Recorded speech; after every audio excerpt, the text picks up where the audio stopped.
ये कैसा अमल है? ये कैसा अमल है? एक शख्स को बार बार ख्वाब आ रहा है कि फलां को फोन करो और उसको उम्रे पे ले जाओ, फलां को फोन करो उसको उम्रे पे ले जाओ। अब वो बोले किसको फोन करो, किसको उम्रे पे ले जाओ? फोन ख्वाब में नंबर बता दिया जाए। वो रोजाना ख्वाब इग्नोर कर रहा था। फिर इसको ख्वाब आए तो उसने अपने इलाके के इमाम साहब को कहा कि इमाम साहब मुझे ये मुसलसल ख्वाब आ रहा है और मुझे कह रहे इसको फोन करो और उसको उम्रे पे ले जाओ। मैं इसको जानता नहीं हूं ये है कौन। का ख्वाब अच्छा है, उम्रे की बात है, फोन करने में तुम्हारा जाता क्या? उसने फोन किया, बस तुम्हारा ये नाम है? बोला मेरा ये नाम है। कब मैं तुमको उम्रा कराना चाहता हूं। तू कौन है? मैं तुम्हें जानता नहीं हूं, पहचानता हूं, तुम मुझे उम्रा करा रहे हो। बोला नहीं, मैं तुम्हें उम्रा कराना चाहता हूं। ये नहीं बता रहा मुझे ख्वाब वगैरह आया। बोला तुम हाँ बोल दो, मैं तुम्हें उम्रा कराता हूं।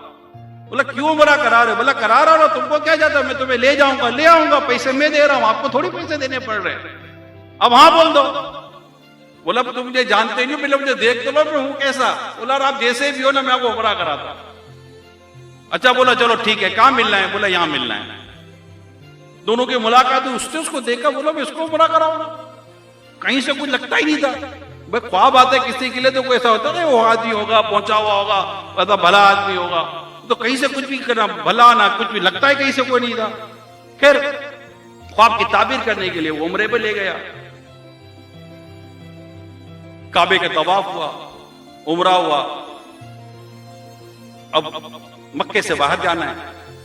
जैसे ही मस्जिदुल हराम से बाहर निकले उसने कहा भाई तो मुझे उम्रे पे ले आया, तवाफ करा दिया, मक्का दिखा दिया, काबा दिखा दिया।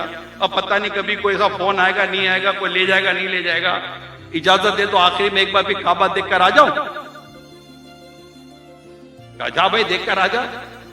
वो अंदर गया काबा देखने के लिए, एक नजर दोबारा काबा देख लूं, फिर कहता है जिंदगी में काबा देखना मिलेगा नहीं मिलेगा। वो बाहर इंतजार कर रहा था कि देखो कब आता है। अब थोड़ी देर वो आया ही नहीं, फिर बोला आया ही नहीं। बोला किधर चला गया यार? तो अंदर जाकर देखने लगा कि वो तो सज्जे में।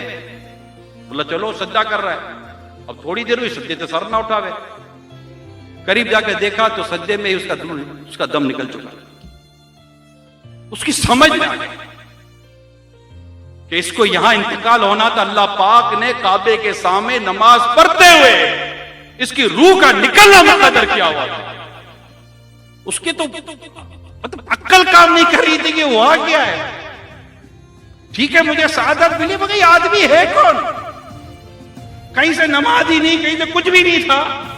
ये आदमी है कौन कि जिसके लिए अल्लाह पाक ने इतना बड़ा मतलब के इनाम अता फरमाया। वो घर गए, उसके जाकर इलाके की मालूमात दी तो घर से पता चला कि आदमी जैसा तुमने देखा ना वैसा ही था। लेकिन ये जब भी रात घर आता ना तो उसके हाथ में दो थैलियां होती। एक थैली घर की थी और एक हमारे घर के साथ बेवा औरत थी जिसके दो यतीम बच्चे थे। ये आदमी घर में दाखिल होने से पहले उस बेवा के घर के बाहर थैली रखकर खाली दरवाजा बजाकर आ जाता था, सामना नहीं करता था।